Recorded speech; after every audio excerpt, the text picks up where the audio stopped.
Hello student, study class में आपका स्वागत है।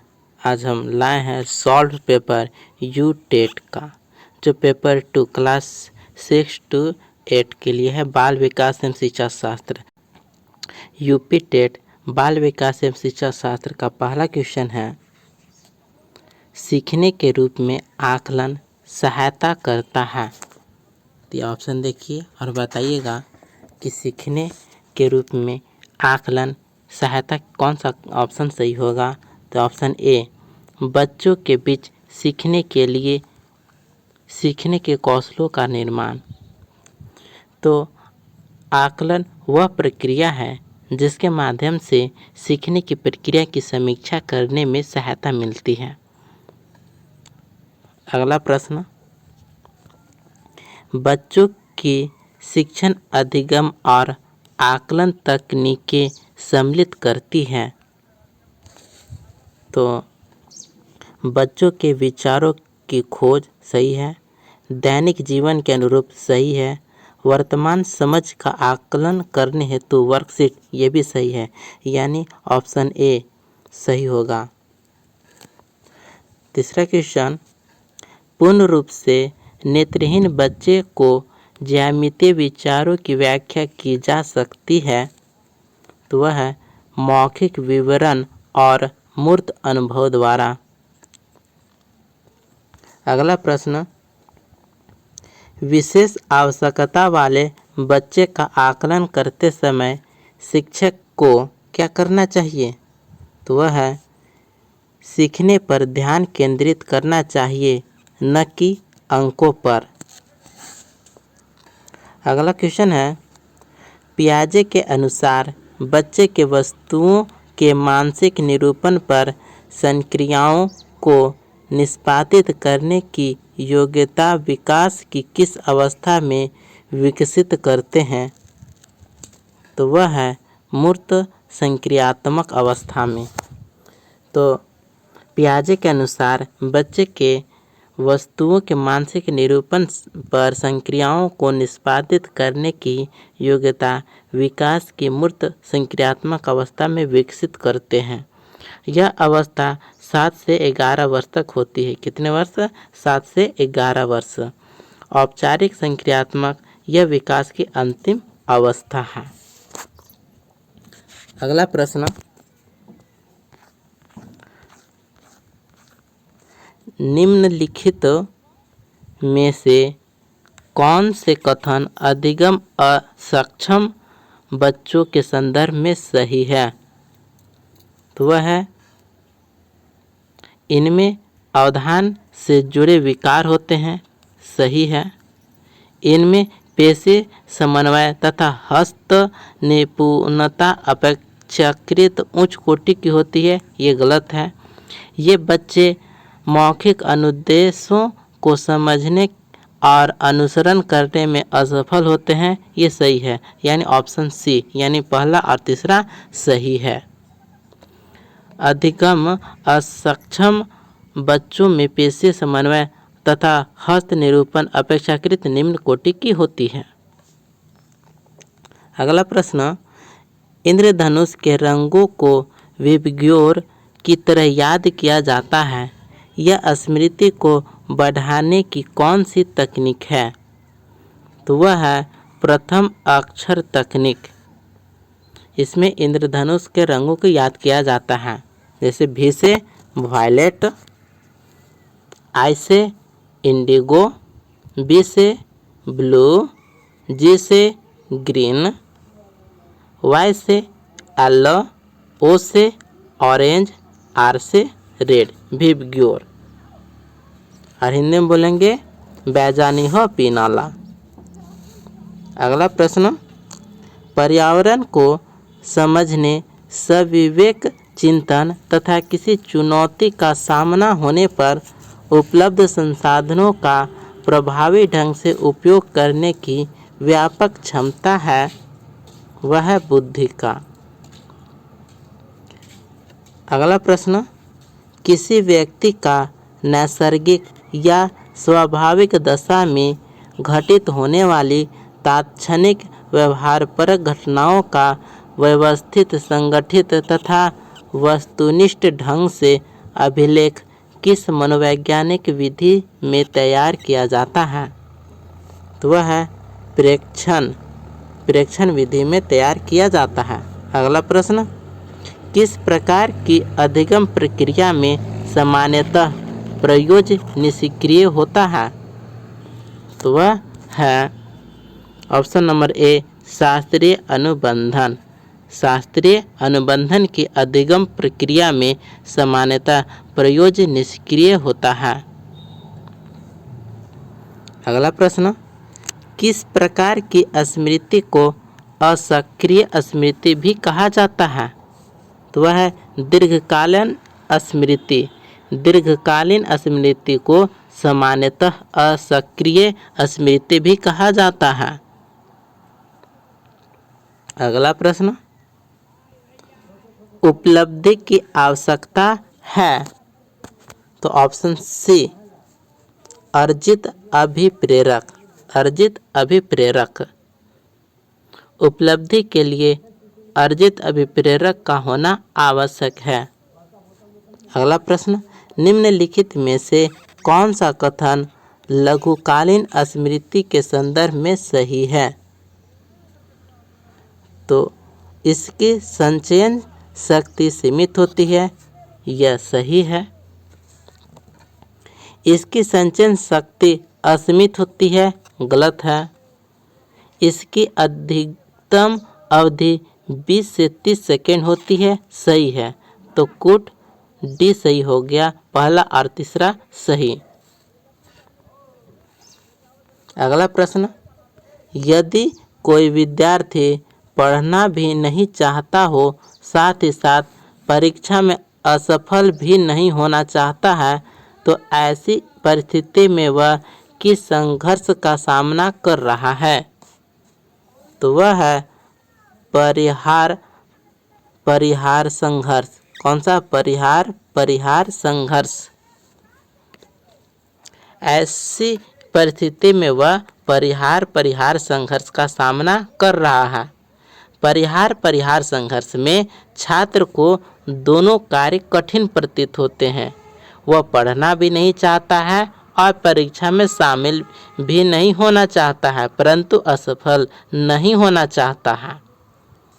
अगला प्रश्न, सृजनात्मक चिंतन की दी गई 4 अवस्थाओं का सही क्रम क्या है?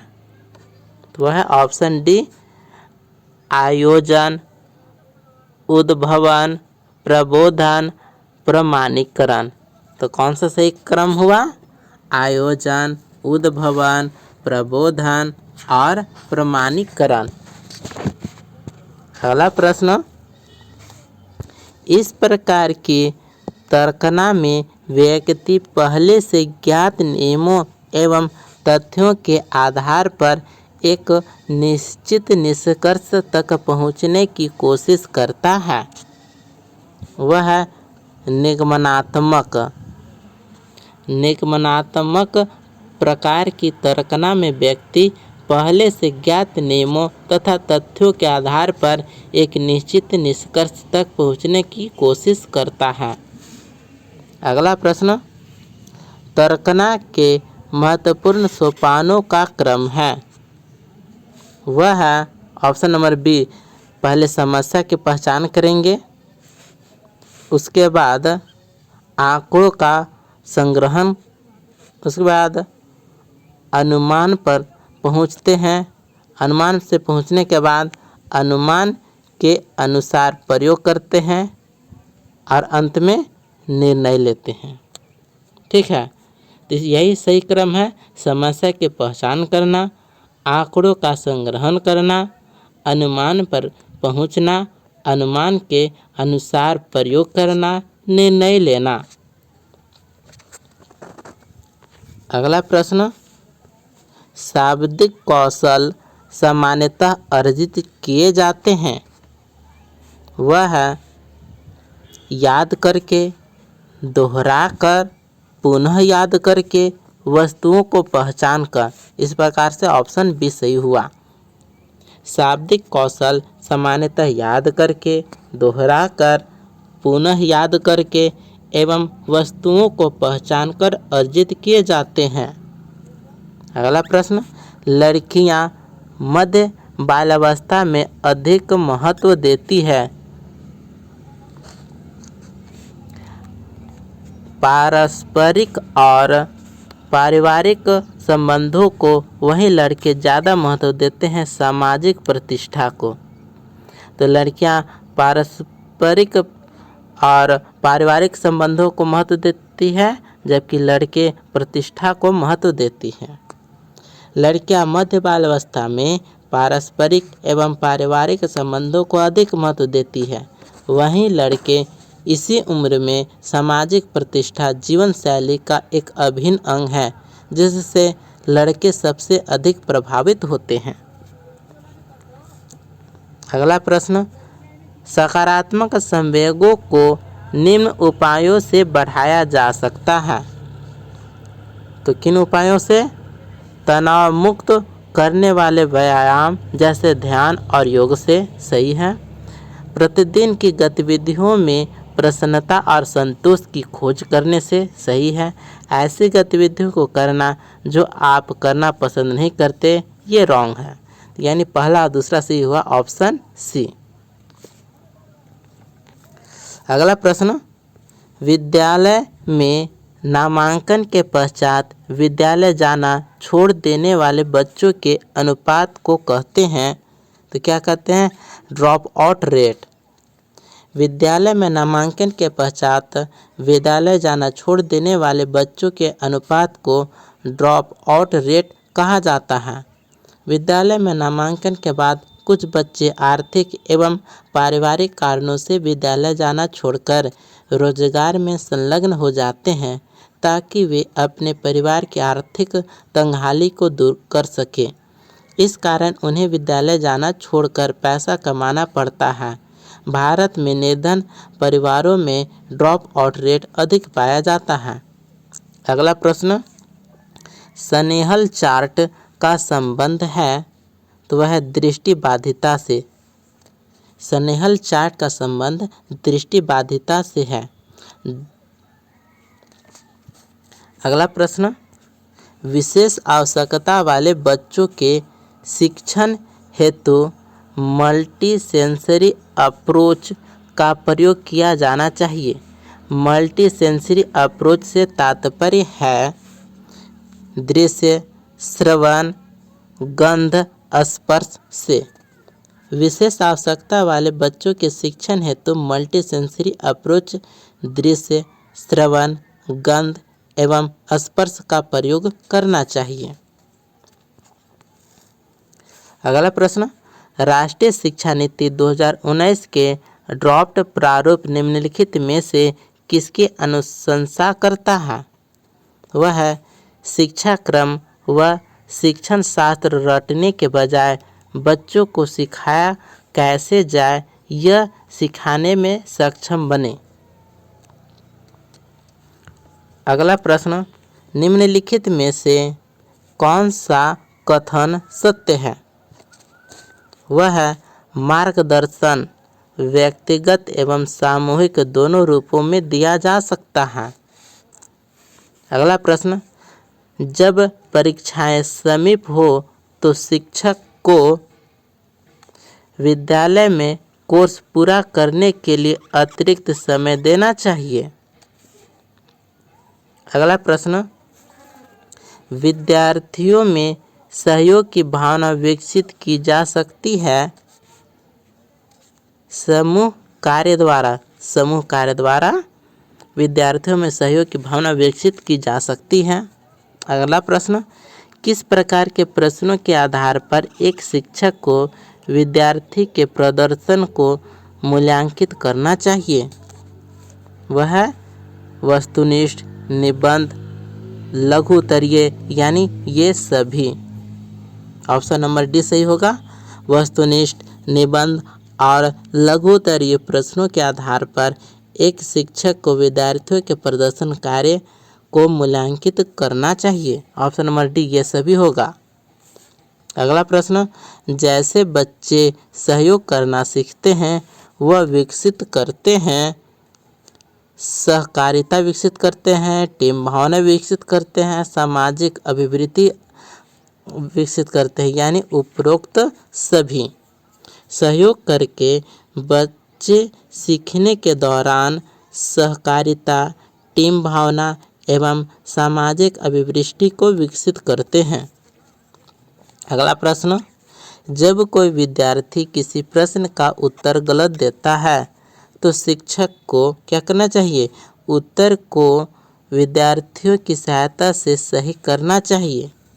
जब कोई विद्यार्थी किसी प्रश्न का गलत उत्तर देता है तो शिक्षक को चाहिए कि वह उत्तर को विद्यार्थियों की सहायता से सही करे। शिक्षक को विद्यार्थियों का मार्गदर्शक कहा जाता है, अतः विद्यार्थियों की परेशानी को दूर करने में शिक्षक अहम भूमिका निभाता है। इस प्रकार से यह यहीं पर समाप्त होता है। कल से हम बाल विकास एवं शिक्षा शास्त्र का पहला से यानी अध्याय 1 से शुरुआत करेंगे, विकास की अवधारणा एवं इसका अधिगम से संबंध। तो इस वीडियो को ज़्यादा से ज़्यादा लोगों तक शेयर करें और नए हैं तो सब्सक्राइब करें। मिलते हैं अगले वीडियो में, तब तक के लिए जय हिंद।